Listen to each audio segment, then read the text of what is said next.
Financial statement होता क्या है ये फाइनेंशियल स्टेटमेंट।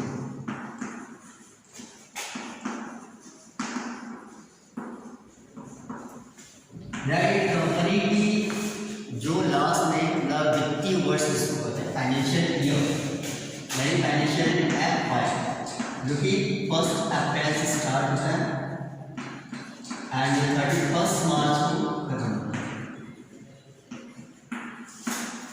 कंपनी की कंडीशन जानने के लिए लोग क्या करते हैं, इसका प्रयोग करते हैं फाइनेंशियल स्टेटमेंट। फाइनेंशियल स्टेटमेंट इसलिए बनाया जाता है ताकि जो है कंपनी के प्रॉफिट लॉस लायबिलिटीज एसेट्स उन सब की सारी जानकारी हो सके, या करेंट ईयर में कंपनी की क्या हालत है मौजूदा समय में उसके बारे में जानते हैं। ठीक है, तो चलिए हम देखेंगे कि फाइनेंशियल स्टेटमेंट होता क्या है।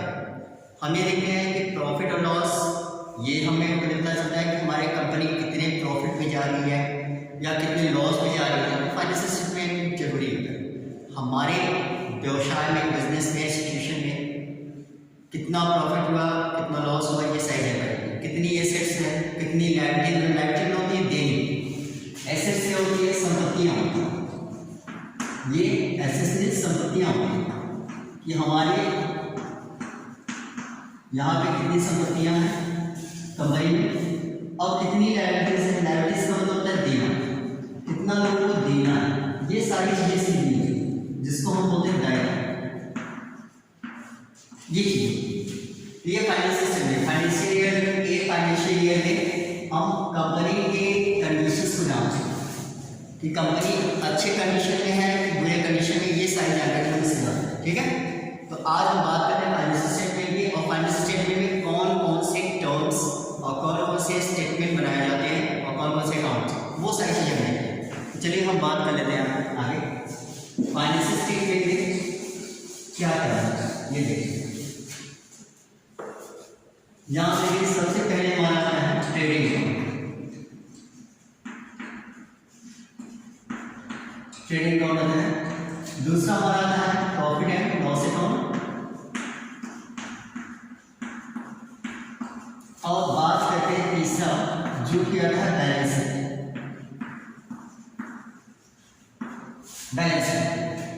तो ये ट्रेडिंग अकाउंट में जितने भी डायरेक्ट एक्सपेंसेस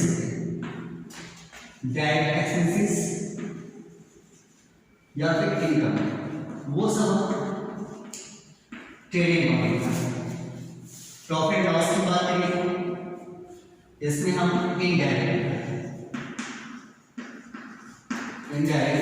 एक्सपेंसेस और इनकम। बैलेंस शीट कोई अकाउंट नहीं, अक्सर लोग कहते हैं बैलेंस शीट खाता नहीं होता, ये अकाउंट्स नहीं होता है, एक स्टेटमेंट होता है जो कंपनी के लायबिलिटीज और एसेट्स के बारे में जानकारी देता है, जिसे हमें क्लियर पता चलता है कि हमारे कंपनी की जो मौजूदा इस ईयर में हमारे कंपनी की स्थिति कैसी है वो बताती है कि हमारी कंपनी अच्छी कंडीशन में, गुड कंडीशन में है कि बैड कंडीशन में है, उसके बारे में जानकारी देता है। यहाँ पे लोग देखिएगा हमें लायबिलिटीज एंड एसेट्स के बारे में जानकारी है। ठीक है, तो ये हमारा आप ध्यान में शुरू कर सकते हैं कि ट्रेडिंग अकाउंट हो गया जिसमें हम डायरेक्ट एक्सपेंसेस और इनकम की बात करें। अच्छा, डायरेक्ट की बात क्या होती है, जो प्रत्यक्ष रूप से हम जानते हैं, मीन्स जो फिक्स हो, जिसको हम जानते हैं आपका बेसिस होगा, मजदूरी होगी, हम जानते हैं कि जो मजदूरी हमने दी है या गाड़ी भाड़ा होगा जो कि हमारे ऊपर जो हमने परचेस भी किया, मतलब हमने माल सामान खरीदा और उस पर जो हमने कैश किया वो हमें पता है। लेकिन सेल्स में क्या होता है, कई जगहों में सेल्स होता है तो वो गाड़ी भाड़ा क्या होता है वो हमको पता नहीं होता है, वो इनडायरेक्ट है। इनडायरेक्ट का मतलब जो हमें पता हो, जिसको हम अच्छी तरह से जानते हैं वो डायरेक्ट है। लेकिन इनडायरेक्ट वो होता है जो हमें किसी दूसरे के माध्यम से पता चलता है, ठीक है, दूसरी पार्टी को, तो वो इनडायरेक्ट होता है। ठीक है, अब बात करते हैं बैलेंस शीट की, या लायबिलिटीज हो गई और एसेट्स। तो आइए हम इन सब चीजों के बारे में आगे देखते हैं। ठीक है, नेक्स्ट आइए हम बात करते हैं कि ट्रेडिंग अकाउंट्स प्रॉफिट लॉस के अकाउंट के फॉर्मेट कैसे कैसे बनाए जाते हैं, आइए फाइनेंशियल स्टेटमेंट में क्या क्या अकाउंट होते हैं। चलिए आगे बढ़ते हैं। पहले हम जानते हैं ट्रेडिंग अकाउंट। ट्रेडिंग अकाउंट में क्या क्या टर्म्स आते हैं वो देख लेते हैं, ठीक है। तो सबसे पहले आते हैं पर्टिकुलर्स,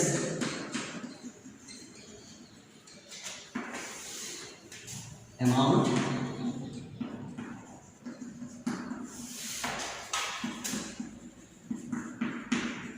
particulars, amount।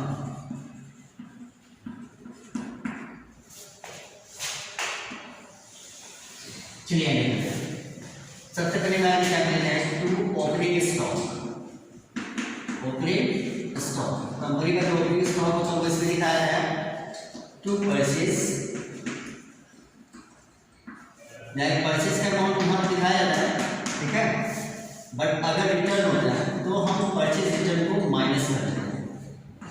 यहाँ पे माइनस करने के बाद जो अमाउंट आएगा वो अमाउंट यहाँ पे शिफ्ट किया जाएगा। To wages, factory right, to ऑक्ट्राइट, टीवी, यहाँ ये चीज आ रही है टैक्स समझ टू कैरीज ऑन परचेज।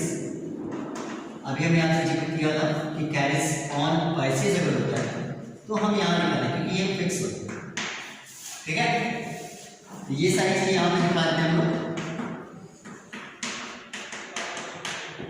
ठीक है।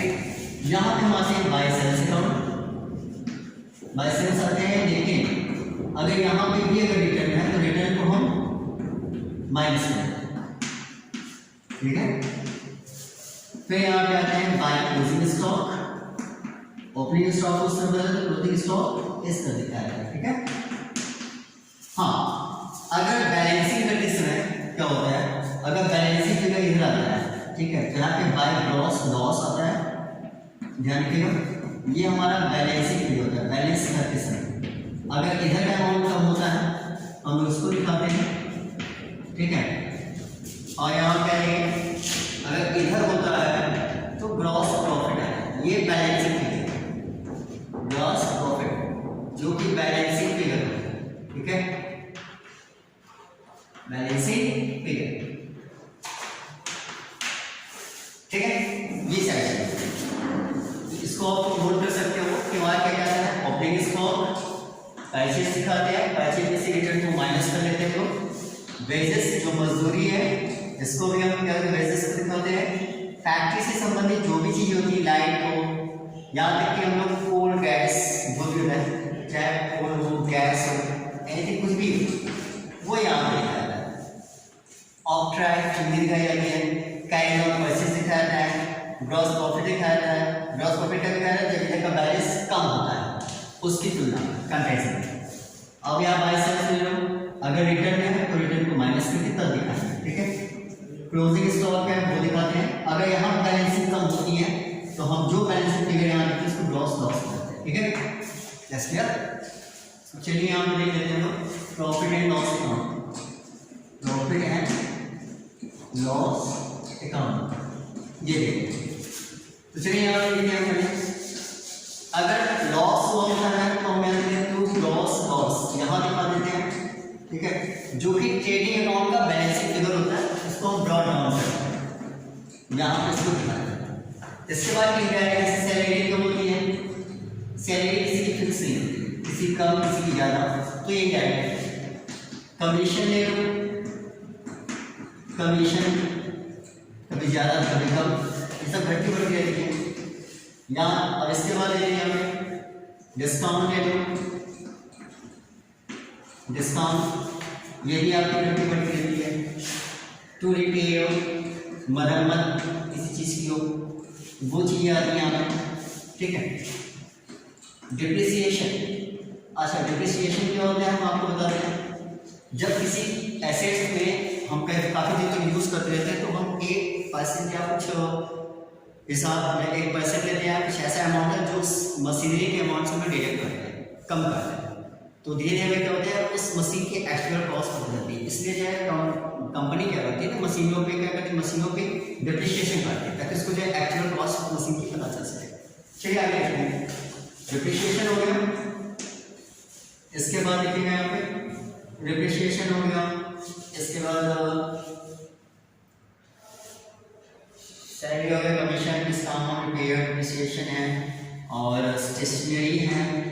मतलब जो भी सारे खर्चे होते हैं डायरेक्ट टाइप के वो इसमें आते हैं, ठीक है। अब इनकम की बात कर लो, इनकम में भी आपको पहले तो यहाँ पे पहले ग्रास प्रॉफिट पा लो। अगर प्रॉफिट आया तो भाई प्रॉफिट मतलब प्रॉफिट क्रेडिट साइड है, ये ब्रॉट डाउन। ध्यान रखिए सारे एक्सपेंसेस जो होते हैं वो डेबिट साइड दिखाते हैं और सारी इनकम क्रेडिट साइड दिखाते हैं। सेम वही चीज है, हम ध्यान रखिएगा हमें कमीशन मिल भी सकता है, अगर कमीशन मिल जाए तो क्रेडिट साइड है, लेकिन अगर कमीशन हम देंगे तो वो डेबिट साइड है। वही सेम चीज डिस्काउंट में भी वही चीज है, अगर डिस्काउंट हमें रिसीव होता है तो वो हम क्रेडिट साइड है, ठीक है। सेम चीज है सारी चीजें। और इसी तरह से हम जो है यहाँ पे जो बैलेंसिंग फिगर आता है हमारा जब सारी इनकम जो भी आएगी हम देखेंगे और इनकम हम जो है क्रेडिट साइड दिखाएंगे और बाकी जो एक्सपेंसेस है वो डेबिट साइड। बहुत सारे टर्म्स होते हैं, उन सबको हमें क्वेश्चन को रीड करने के बाद ही क्लियर होगा कि कौन कौन से टर्म जाएंगे। अगर एक्सपेंसेस होती है तो वो डेबिट साइड रहेगी और इनकम होती है तो क्रेडिट साइड होगी। तो चलिए अगर यहाँ हमने ये देखा कि ट्रेडिंग अकाउंट में जो बैलेंस होता है, बैलेंसिंग फिगर जो होती है वो ग्रॉस प्रॉफिट और ग्रॉस लॉस के नाम से आता है। लेकिन इसमें कैसे होता है, इसमें जो है क्या होता है, इसमें बाय यहाँ पे आता है नेट प्रॉफिट, ये नेट प्रॉफिट के रूप में आता है, ठीक है। यहाँ पे हम बैलेंसिंग फिगर को नेट प्रॉफिट के रूप में लेते हैं और यहाँ पे अगर इस तरफ होता है तो यहाँ पे नेट लॉस के रूप में आएगा, ठीक है। वहाँ पे ग्रॉस था, यहाँ पे नेट है, ठीक है। क्योंकि जाहिर सी बात है हम पूरे टोटल प्रॉफिट में से अगर कुछ एक्सपेंसेस जो हमारे हमसे रिलेटेड है उनको हम हटा देते हैं। ध्यान रखिएगा इसमें ऑफिस से रिलेटेड सारी चीज़ें आती हैं, ट्रेडिंग अकाउंट में फैक्ट्री से रिलेटेड आती है या फिर जो है जो जहाँ प्रोडक्शन होता है वहाँ से रिलेटेड मैन्युफैक्चरिंग से रिलेटेड आती है। यहाँ पे क्या होता है, यहाँ पे ऑफिस से रिलेटेड आता है। ध्यान रखिएगा कि जो हमारा प्रॉफिट लॉस अकाउंट होता है वो ऑफिस से रिलेटेड सारी खर्चे इनकम होती है वो इसमें आती है, ठीक है। जो फैक्ट्री से मैन्युफैक्चरिंग से रिलेटेड होती है वो ट्रेडिंग अकाउंट में आती है, ठीक। इस फॉर्म में नोट करिए आप लोग, फिर आगे देखते हैं। तो आइए देखिए आपकी बैलेंस शीट में क्या है। हमने पहले जाना इसमें एसेट्स एंड लायबिलिटीज के बारे में इंफॉर्मेशन होती है, ठीक है। आइए यहाँ पे सबसे पहले लायबिलिटीज आती है, अमाउंट, एसेट्स, अमाउंट। तो चलिए आप देख लेते हैं कि क्या क्या होता है, ठीक है।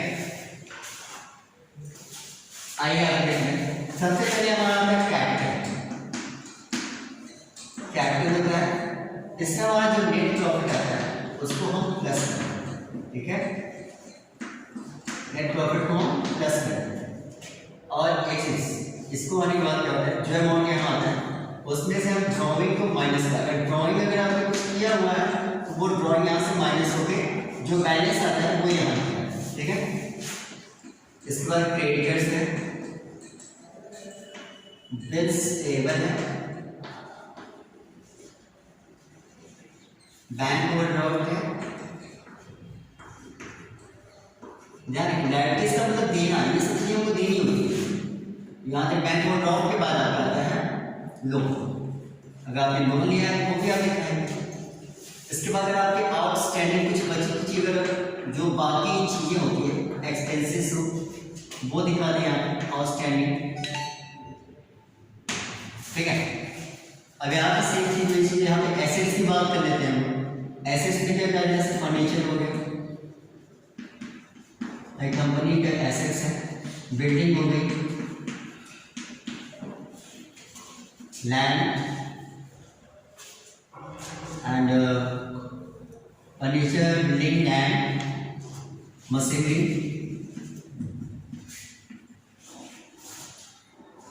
और प्लांट है,